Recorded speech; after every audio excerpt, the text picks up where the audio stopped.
Believe it or not, when Nintendo launched the Game Boy in 1989, it was love at first sight for me.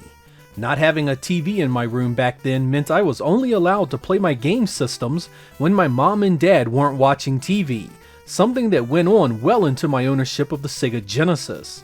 The Game Boy represented freedom from the tyranny of this reality, allowing me to play what I wanted, when I wanted. Of course, being just 14 at the time, I needed to wait a while before I could buy one of my own, but the desire was planted, and I was on a mission to make it happen. The games you are about to see are my favorites that I discovered thanks to this incredible little system. I hope you guys enjoy my top 10 original Game Boy games.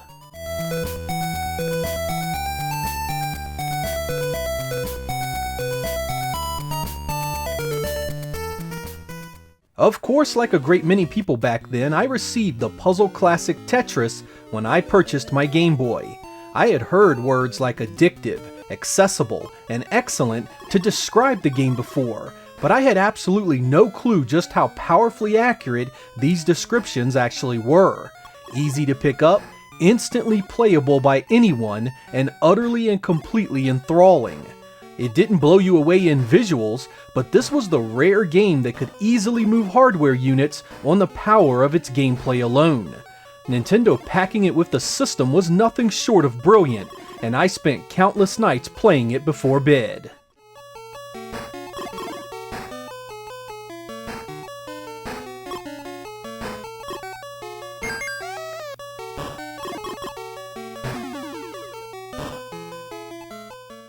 Believe it or not, this simple game here was how I learned to play the sport of golf.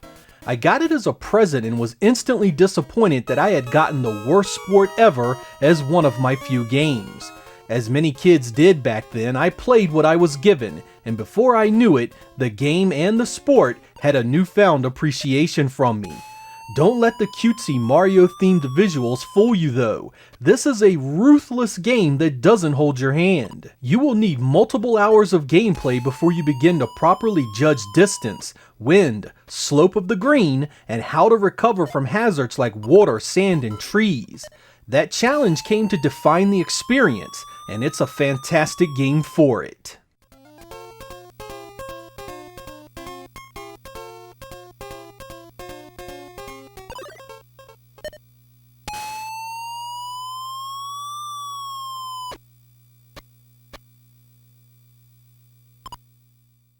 The Super Mario Land games were always some weird additions to the Nintendo stable of platformers.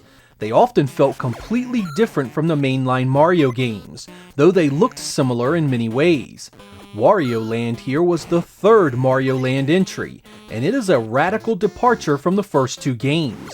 Now playing as the evil Wario, you get a whole new set of moves to get you through each stage.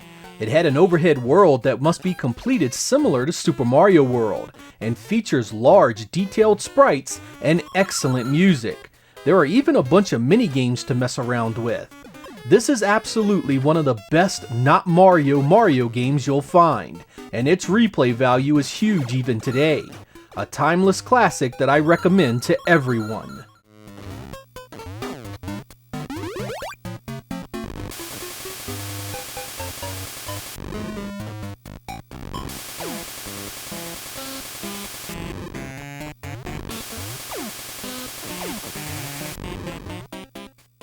When I first started playing Gargoyle Quest, I had no idea what to expect.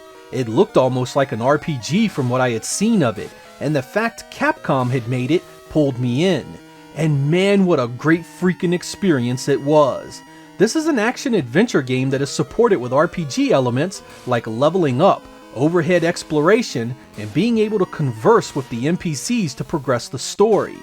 The core of the game is a side-scrolling action romp that stars Firebrand from the Ghouls and Ghosts games in his quest to save the Ghoul realm from an evil usurper.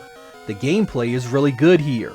You run, jump, and attack as most games do of the era, and you can also hover, fly, and cling to walls. You will power up these abilities as you play, and even gain more the further you go. This is one of the Game Boy's biggest surprises for me, and I'm glad I took the leap to try it. It offers the graphics, sound, and playability of games that were much more often seen on far more powerful hardware.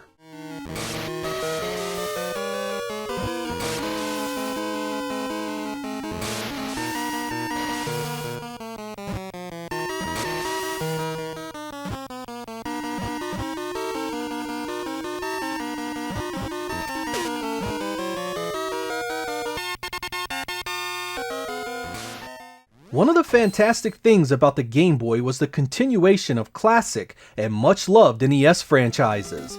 When I snagged a copy of Ninja Gaiden Shadow, I had no idea what I was in for. I loved the NES games, so I dropped it into my Game Boy and hoped for the best. And wow, was it ever a kick-ass entry into the franchise. It plays a bit slower than its big brother, yet still looks, sounds, and plays excellent. The control is very similar to the games you know well, so you'll pick it up and have success immediately. It's technically a prequel to the first NES game, and shares some gameplay similarities to the third entry.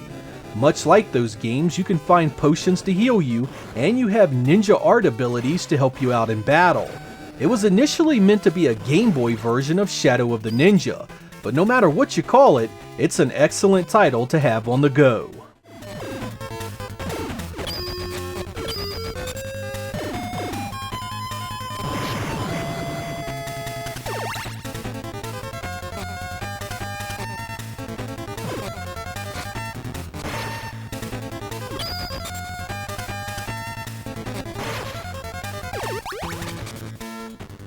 I didn't want Donkey Kong for the Game Boy. I had played enough Donkey Kong at that point in my life. It was short, simple, and not something I needed to own. And that close-minded approach kept me away from this absolute gem for years. The thing is, this one is sort of a wolf in sheep's clothing. A cursory look leads one to the conclusion that this is just another cheap cash-in of the classic arcade game. What you don't realize until you actually investigate some things is that this is a fully featured update of the classic, now with tons more levels, gameplay, and enemies. What I used as a reason to stay away wasn't the case at all, and instead it wound up being one of the best experiences on the platform. You still chase Donkey Kong around to rescue your girl, but now you need keys to exit the levels. The Game Boy was just loaded with surprises, and this one sits at the top of that list.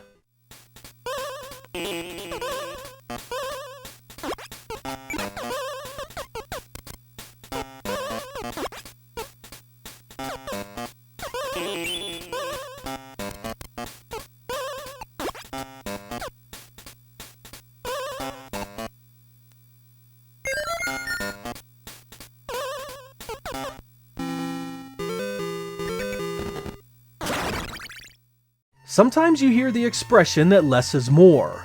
Well, that about sums up Batman for me in a nutshell. This simple entry into the action category is little more than a miniature Caped Crusader blowing away enemies with projectile-based weaponry.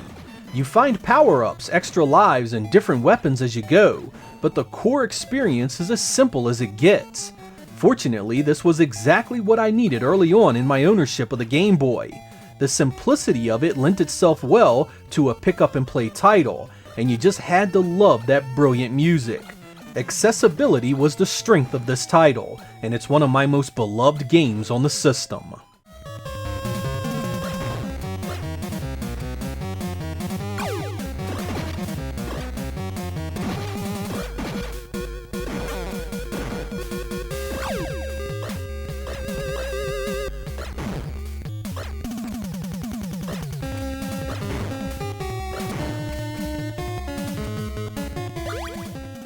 The first Super Mario Land just happened to be one of the first games I owned for the Game Boy. I mean, it was Mario, of course I was going to get it. But this wasn't your Miyamoto's Mario. This was sort of an alternative universe Mario, almost a video game equivalent to the Uncanny Valley concept. You recognized so much everywhere you turned, but it was different enough to feel strange and ultimately disconnected from what you had known. This actually ended up being a great thing in my eyes. I didn't need a direct analog to the games I had already played a million times on the NES. The difference I felt here was a good thing, and it took me time to familiarize myself with it. It even has vehicle stages to change up the flow a bit. An excellent first effort that is underappreciated for its strengths.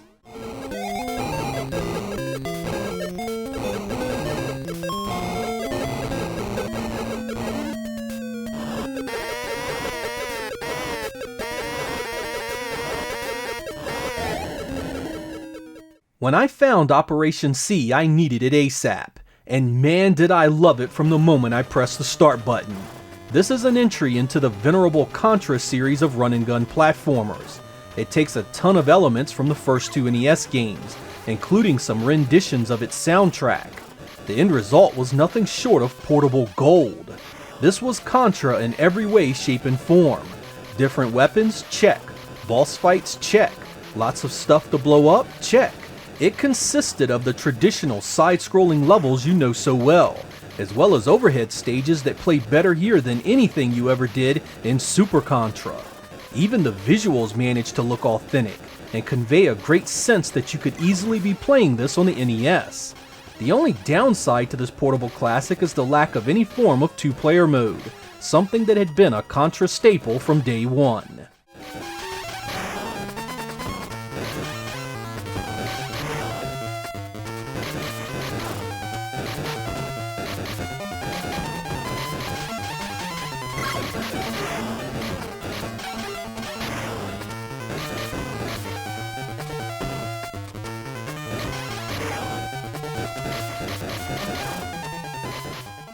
When I played the first game on the Game Boy, called the Castlevania Adventure, I was rather unimpressed with its slow gameplay and high difficulty. I went into its sequel, Castlevania II Belmont's Revenge, a bit cautious because of it, but Konami really improved things with the sequel. The gameplay is still slow, but slightly sped up. The graphics see a major improvement, and you now have sub-weapons like holy water and an axe to help you out. It just feels more in line with what you expect of a Castlevania game, and its excellent soundtrack just brings it all together perfectly. I love that you got to choose your own path in the game as well, which really allowed you to practice those problem stages that kept kicking your ass. Each of these stages had their own look and feel, and again, that music. One of the great strengths of the Game Boy at the time was its ability to give you an NES-like experience on the go, and this one definitely did just that.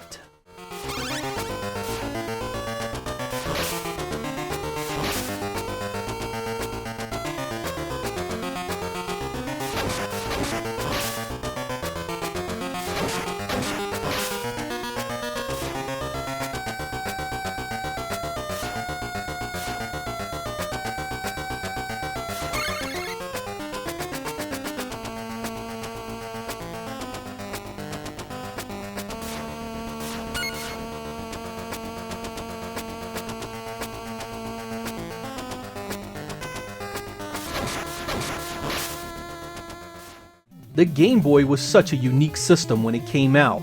It wasn't the first gaming device that was portable, and it was quickly passed and blown away from a technical perspective by systems like the Atari Lynx. Its strengths were almost solely wrapped up in its excellent software, and the ability to play that software anywhere you wanted. With the coming release of the Analog Pocket, you may be wondering what you need to snag to make the most of that experience. While you may have a few games of your own in mind, I don't think you can go wrong with any of these 10 here. They often looked good, almost always sounded great, and have a classic gameplay of the tried and true nature. Firing them up while on a road trip, on vacation, or just on a lazy day is guaranteed to provide you with many hours of enjoyment. I'm Sega Lord X, thank you guys for watching, and I will catch you next time.